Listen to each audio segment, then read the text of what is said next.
Hoje nós vamos trabalhar o tema diversidade de gênero e geografia. Vou começar aqui com uma introdução sobre o que é a diversidade de gênero. E a luta por igualdade de gênero iniciou por meio de movimentos sociais e movimentos de direitos humanos que reivindicavam a emancipação de mulheres e negros na sociedade. Isso data mais ou menos ali de 1960, a fim de romper com os preconceitos e desigualdades enfrentadas pelas ditas minorias. Com o passar dos anos e a chegada da globalização, o tema diversidade cultural passou a ganhar espaço em diversos debates, já aí na década de 90. E a luta da população LGBTQ+, com o intuito de combater a discriminação, passou a reivindicar por políticas públicas que lhes assegurassem um direito básico, o direito à vida. O que é sexualidade? É composta por 3 elementos: sexo biológico, orientação sexual e identidade de gênero. E qual a diferença entre sexo biológico e orientação sexual? O sexo biológico é que define as diferenças anatômicas e fisiológicas dos indivíduos, os machos e fêmeas, ou seja, os diferencia pelos órgãos genitais, pênis e vagina. Ele também determina o gênero. A orientação sexual pode ser compreendida como a atração sexual e a afetividade que uma pessoa desenvolve nas suas relações amorosas. Orientação sexual. Vamos começar falando pelo heterossexual. É a pessoa que sente atração pelo sexo oposto. Homossexual. Sente atração pelo mesmo sexo. Bissexual é aquele ou aquela que sente atração pelos dois sexos em igual ou diferente proporção. Assexual é a pessoa que não tem desejo sexual. Pansexual aprecia todos os gêneros. O que é gênero? O gênero pode ser compreendido como uma construção social. Ele determina o padrão de comportamento e os papéis sociais atribuídos ao feminino e ao masculino. A identidade de gênero independe do sexo biológico e diz respeito a como a pessoa se sente, se percebe e se identifica em relação ao seu gênero. Dentre a identidade de gênero, a gente tem o cisgênero, que é aquele que tem identificação com o sexo biológico, ou seja, o masculino é homem e o feminino é mulher. O transgênero é a identidade diferente do sexo biológico, um homem que se compreende como mulher e uma mulher que se compreende como homem. Geralmente, procuram assumir o corpo com o qual se identificam e, em alguns casos, passam por procedimentos de redesignação sexual, que é o procedimento cirúrgico que muda as características sexuais e genitais de nascença.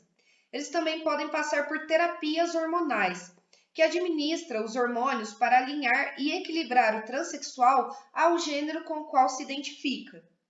O não binário é aquele que transita entre o masculino e o feminino. Ele não realiza procedimentos de readequação física, apenas assume um comportamento condizente com o seu gênero. Socialização de gênero, patriarcado e heteronormatividade. Patriarcado é o sistema que estabelece relações hierarquizadas em que seres humanos possuem poderes desiguais e afirma o caráter social feminino e masculino. As relações de patriarcado entre os sexos implicam que as mulheres são exploradas economicamente pelos homens, que se apropriam do seu trabalho e de sua ideologia. Heteronormatividade é o que regula os papéis de gênero, coisas de meninos E coisas de meninas. Ela também marginaliza e persegue aqueles que não se encaixam no padrão heterossexual. Esta socialização de gênero determina papéis que são pré-definidos pela sociedade e considerados imutáveis. E a tal da ideologia de gênero? Esta charge aqui, ela diz, é claro que existe ideologia de gênero. É tudo que foge do gênero da minha ideologia. Em 2019, o Dr. Drauzio Varela discutiu essa ideia em seu canal no YouTube e afirmou: ideologia de gênero não existe do ponto de vista científico. A homossexualidade existe desde que existe a espécie humana. Ideologia de gênero é um termo inventado por preconceituosos que não aceitam a diversidade do comportamento sexual humano. Desigualdades de gênero no mundo. As desigualdades e opressões que ocorrem em todo o mundo tendem a se diferenciar de acordo com cada cultura. As sociedades patriarcais têm o gênero masculino e a heterossexualidade como superiores em relação a outros gêneros e orientações sexuais, sugerindo aos homens a predominância em funções de liderança política, autoridade moral, privilégio social e controle das propriedades maior que as mulheres. Dito isso, as mulheres são forçadas a assumirem uma condição de submissão e seu acesso a múltiplas oportunidades torna-se restrito, como acontece com a desigualdade salarial no mercado de trabalho, que, de acordo com um estudo realizado pelo IBGE, as mulheres brasileiras ganham em média 24% a menos que os homens no país. Um menor acesso à educação básica e superior. Entre a fome, a pobreza, o trabalho infantil, a falta de segurança e o saneamento básico, o casamento forçado entre crianças ainda é um dos grandes fatores a contribuir para que meninas frequentem menos as escolas. Desequilíbrio entre vida profissional e pessoal. Mulheres trabalham dentro e fora de casa e gastam muito tempo com afazeres domésticos, que na maioria das vezes realizam sozinhas. Direito à licença maternidade remunerada, que ocorre apenas em alguns países. No Brasil, ocorre desde que haja contribuição com a Previdência Social. No serviço público, são garantidos os 6 meses, mas no privado, a licença dura apenas 4 meses. Nos Estados Unidos, a licença maternidade é facultativa e apenas 14% dos empregados podem garantir. Na Suécia, é garantido um total de 480 dias de licença ao casal que recebe um filho recém-nascido. Esse é um direito concedido a casais homossexuais também. Direito ao planejamento familiar, que são os direitos sexuais e reprodutivos das mulheres. No Afeganistão, 33% das mulheres querem parar de ter filhos, mas não lhes têm garantido os métodos contraceptivos seguros. No país, a média de filhos por mulher é de 5, e a média de mulheres que utilizam contracepção é de 27%. O direito a um aborto seguro e legal. Entre 8% e 18% das mortes maternas no mundo são resultados de abortos mal sucedidos, que ocorrem em países onde a prática é considerada crime e as mulheres procuram por clínicas clandestinas. Também a participação na vida política e econômica de seus países, entre outros aspectos. Em 2019, o Fórum Econômico Mundial produziu um relatório que apontou um aumento na desigualdade econômica entre homens e mulheres, colocando-as em posições mais baixas de gestão ou de liderança, estagnação salarial, participação na força de trabalho e rendimento. Elaborado em 153 países, contempla a paridade entre homens e mulheres nas áreas de saúde, educação, trabalho e política. O estudo registrou melhorias em todas as áreas, exceto na trabalhista. As profissões voltadas para a tecnologia carecem de mulheres, onde o rendimento salarial é muito maior e, assim, elas permanecem em categorias de salários médios e baixos, que estão estagnadas desde a crise financeira de 10 anos atrás.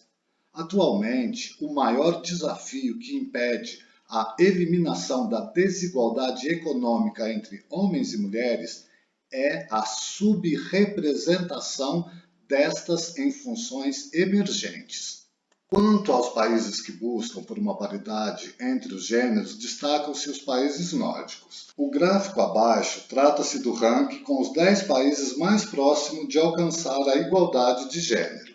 A Islândia ainda é o país mais igualitário do mundo, seguido pela Noruega, Finlândia e Suécia. Entre as outras 10 principais economias estão Nicarágua, Nova Zelândia, Irlanda, Espanha, Ruanda e a Alemanha.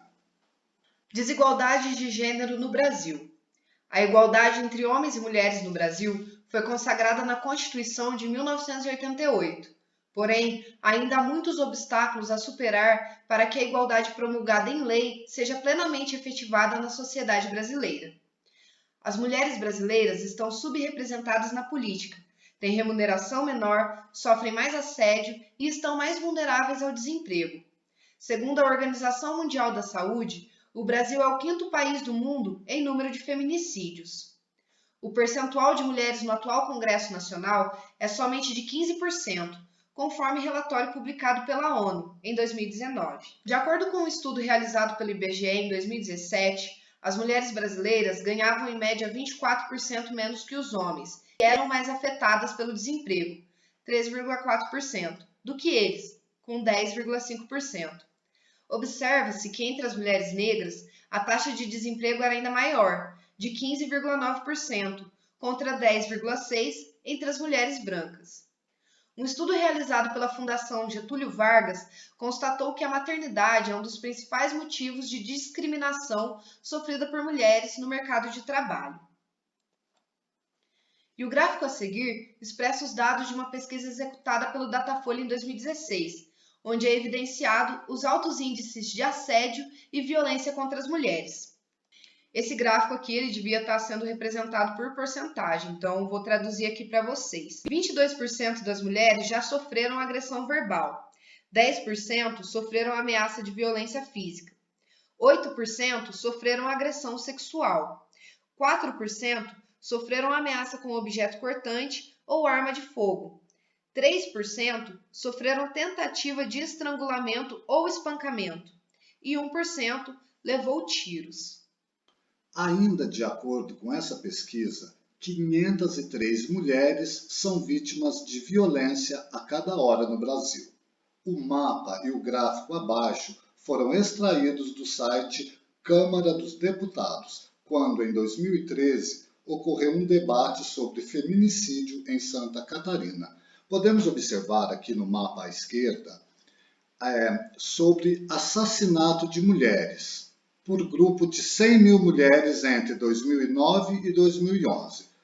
Norte, 6,42, Nordeste, o pico mais alto, 6,9, Centro-Oeste, 6,86, Sudeste, 5,14 e, por último, no Sul, 5,8. O gráfico expressa a mortalidade de mulheres por agressões, uma taxa de mortalidade por 100 mil mulheres, antes e após a vigência da Lei Maria da Penha. De 2001 até meados de 2005, o maior número que tivemos foi no ano de 2002, com média de 5,46. Nos respectivos anos, a taxa teve a cair, anterior mesmo à vigência da Lei Maria da Penha, e em 2007 chegou ao seu menor pico, 4,74. E infelizmente, nos anos seguintes, a taxa voltou a crescer, chegando em 2011 a uma média de 5,43, maior até mesmo que o ano de 2001. Conforme o relatório global de desigualdade de gênero do Fórum Econômico Mundial de 2019, o Brasil subiu 3 posições do ranking em relação ao ano de 2018, assumindo o 92º lugar. Tanto na América Latina quanto no Brasil, mantendo o ritmo atual, a expectativa é de que a desigualdade entre homens e mulheres demore pelo menos 59 anos para extinguir. Desigualdades de gênero no Brasil. Transfobia. O assunto diversidade de gênero ainda carrega alta carga de preconceito por alguns setores mais conservadores da sociedade brasileira.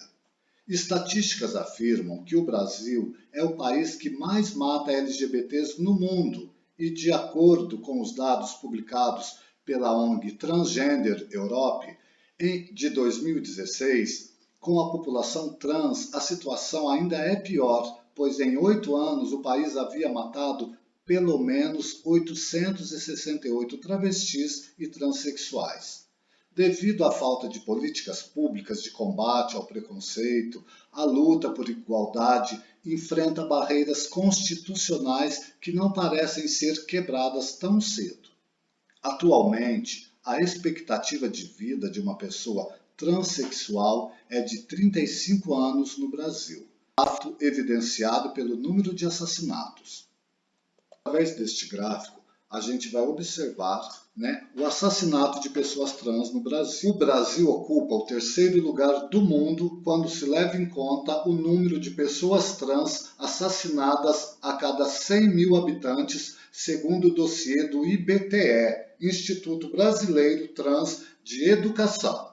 Em números relativos, o campeão mundial é Honduras, seguido por El Salvador e Brasil. Então a gente observa aqui nesse gráfico que em 2008 nós tínhamos uma quantidade já significativa. No entanto, a partir de 2009 ele cresce muito, chegando em 2012 a uma média alta também. E como observamos, ele tem apenas uma caída em 2015, mas continua subindo, chegando ao seu pico em 2017. E lembrando que isso continua até os dias atuais. Desigualdades de gênero no Brasil. Pandemia de coronavírus 2020. Os dados levantados pelo Anuário Brasileiro de Segurança Pública revelam que a violência voltou a crescer no Brasil. De acordo com as informações das Secretarias de Segurança Pública dos estados, o país registrou 25.712 casos nos primeiros 6 meses deste ano, um aumento de 7,1% em relação ao mesmo período de 2019. O aumento das mortes ocorre em meio a políticas de afrouxamento do acesso a armas de fogo pelo governo do presidente Jair Bolsonaro. O crescimento no número de feminicídios no Brasil chegou a 648 casos somente no primeiro semestre do ano, ou seja, 1,9% a mais que em 2019, com um aumento de 3,8% dos acionamentos feitos às polícias militares em caso de violência doméstica. De acordo com a diretora executiva do Fórum Brasileiro de Segurança Pública, que produz o relatório do Anuário Brasileiro de Segurança Pública, a pandemia acentuou a violência doméstica na medida que expôs as mulheres que viviam em fragilidade a passarem a ficar mais tempo com seus agressores. Desigualdades de gênero, perspectivas para o futuro. Segundo o relatório global de desigualdade de gênero realizado pelo Fórum Econômico Mundial, faltam 170 anos para pôr fim à distância econômica entre homens e mulheres no mundo e, em termos políticos, levará ainda mais tempo. Martin Luther King Jr. uma vez disse que o progresso humano não é automático nem inevitável. Requer os esforços incansáveis e a preocupação apaixonada de indivíduos dedicados. E com essa frase, devemos pensar na capacidade de melhoria da nossa sociedade e na nossa evolução enquanto pessoas. 170 anos é um prazo inalcançável para os que já estão aqui. Mas desde que se estimule ativamente a paridade entre todos os gêneros, seremos capazes de atingir esse objetivo o quanto antes.